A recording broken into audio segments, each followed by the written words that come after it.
Welcome to MMC news.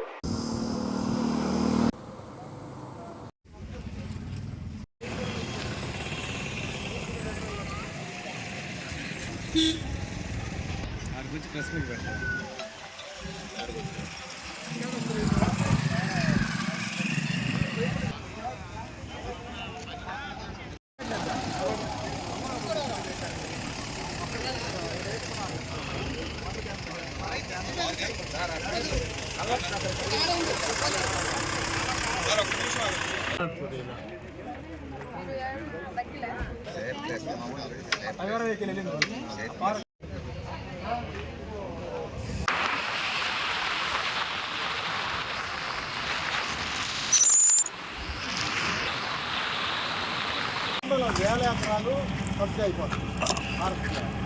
మనం చాలా సీరియస్గా ఇంత పక్క అయిపోతుంది కాబట్టి అంత స్కీమ్ రానికుండా మనం జాగ్రత్తగా ఇది చేయడానికి కోసం వచ్చాం.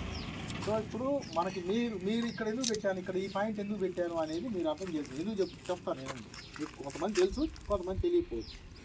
ఊళ్ళో నుంచి వచ్చే మెయిన్ రోడ్ ఇది. ఈ రోడ్లో రాకుండా ఈ అడ్డదారిన వచ్చేసి ఈ కట్ట ఎక్కేసి ఇటు నుంచి వెళ్ళడానికి మార్గం ఉంది. అందుకని ఇక్కడ పెట్టాం. బందోబస్తు పకడ్బందీగా ఉంది కదా.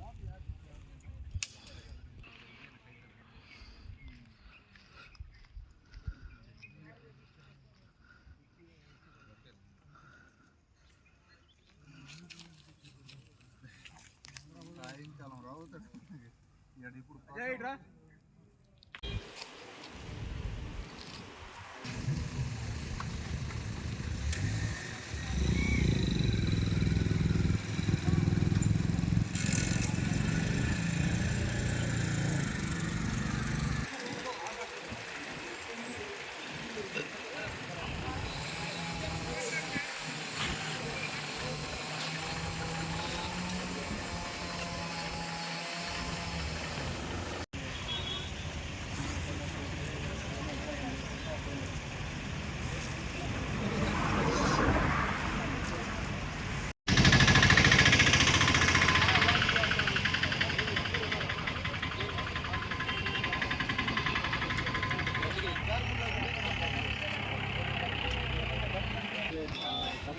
కమ్యూనిటీ వాళ్ళు ఎస్టీస్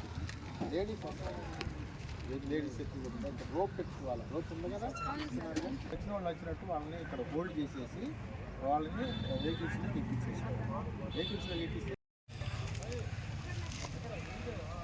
నమస్కారం అండి.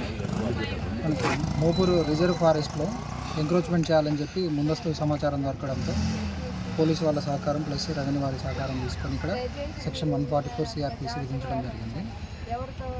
అయినా కూడా ఇక్కడ మనకు వచ్చి ఎంక్రోచ్మెంట్ ప్రయత్నాలు చేస్తారని చెప్పి మళ్ళీ సమాచారం అందడంతో పోలీస్ స్టాఫ్ కానీ ఫారెస్ట్ స్టాఫ్ కానీ అందరూ కలిసి ఇక్కడ పహారా కాస్తున్నాము. ఇక్కడ చెక్ పోస్ట్ పాయింట్ మెయిన్ ఇక్కడ. సో ఇక్కడ ఒక టీం ఉంటుంది, అలాగే మన తెలుగంగ పాయింట్ దగ్గర ఒక టీము, ఎక్కడైతే ఎంక్రోచ్మెంట్ చేసుకొని వెళ్తున్నారో అక్కడ టీం ఉంటుంది. ఇక్కడ మిగతా రిమైనింగ్ చోక్ పాయింట్స్ ఎక్కడ ఉన్నాయో అక్కడ కూడా టీమ్స్ ఉంటాయి. మీడియా మూలకంగా నేను చెప్పేది ఏమంటే, ఎవరే కానీ ఇట్లా ఎంక్రోచ్మెంట్ చేసుకోవడానికి రావద్దు. వస్తే ఇమీడియట్గా అరెస్ట్ చేస్తాము, కేసులు పెట్టేస్తాము, రిమాండ్కి కూడా పంపిస్తాము. ఈరోజు ఈ Mopur reserve forest survey number 1లో ఈ మోపూర్కి సంబంధించినటువంటి ఎస్టీస్ ఈ స్థలాన్ని, ఇది ఫారెస్ట్ ల్యాండ్ ఏదైతే ఉందో ఆ ఫారెస్ట్ స్థలంలో ఉన్నటువంటి 144 ఎకర్స్ దాన్ని ఆక్యుపై చేయడానికి ప్రయత్నం చేస్తున్నారనేటువంటి సమాచారం మేరకు ఫారెస్ట్ వారు చేసినటువంటి మా సహాయం తీసుకుంటున్నారు. దానికి సందర్భంగా మా పోలీస్ సిబ్బంది అలాగే రెవెన్యూ అండ్ ఫారెస్ట్ ముగ్గురు కూడా ఈ యొక్క కోఆర్డినేషన్ చేసుకుంటూ ఇక్కడ దాదాపుగా 120 మెంబర్స్తో ఈ యొక్క బందోబస్తుని ఏర్పాటు చేయడం జరుగుతుంది. ఇది అతిక్రమించి ఎవరైనా సరే ఈ ఎంక్రోచ్మెంట్ చేసుకోవడానికి ప్రయత్నం చేసినటువంటి వాళ్ళని ముందుగా ఇమ్మీడియట్గా అరెస్ట్ చేయడం జరుగుతుంది. అలాగే దాని మీద వాళ్ళకి నాన్ బెయిలబుల్ సెక్షన్స్ ప్రకారంగా వాళ్ళని కేసులు కూడా నమోదు చేసి రిమాండ్ కూడా పంపించడం జరుగుతుంది. కాబట్టి దయచేసి ఫారెస్ట్ ల్యాండ్ని ఎంక్రోచ్ చేయాలనేటువంటి ఏదైనా ఇప్పుడు ఉంటే దానికి ఆల్రెడీ హైకోర్టులో వేసి ఉన్నారు. హైకోర్టులో తుది తీర్పు ఏ విధంగా వస్తుందో దాని ప్రకారంగా మసులుకుంటే అందరికీ బాగుంటుంది. అలా కాదని చెప్పి కనుక వాళ్ళు ఎంక్రోచ్మెంట్ చేయడానికి ప్రయత్నం చేస్తే ఖచ్చితంగా వాళ్ళ మీద క్రిమినల్ యాక్షన్ తీసుకోవడం జరుగుతుంది.